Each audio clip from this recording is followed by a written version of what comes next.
and welcome back to the Inox Podcast.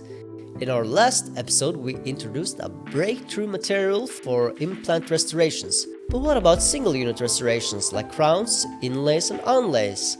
Are traditional materials really the best choice? Today, we will be diving into the challenges of single unit restorations and why traditional materials may not be the best choice.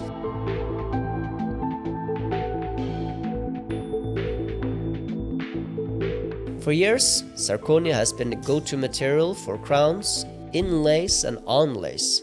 Is it really the best material? Let's break it down, Doctor. Zirconia restorations require long processing time. They need to be milled, sintered in a furnace, and then layered with porcelain. This means multiple steps, longer waiting time, and increased chances of error. Once zirconia is sintered, all modification is almost impossible.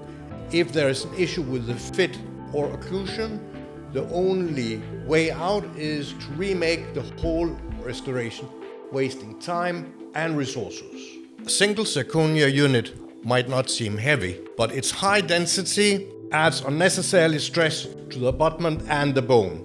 Over the time, this extra load can lead to bone resorption and implant complications.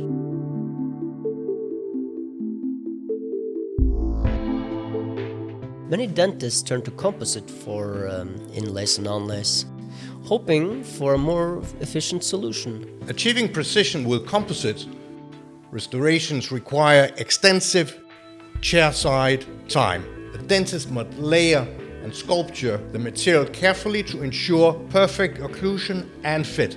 Unlike stronger materials, composite can degrade over time, leading to marginal breakdown and recurrent decay. So whether it's zirconia, composite, both materials have limitations that make single unit restorations more complicated than they should be.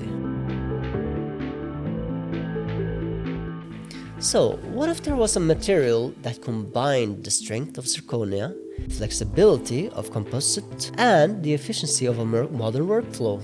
In our next episode, we'll introduce an advanced alternative that simplifies single unit restorations.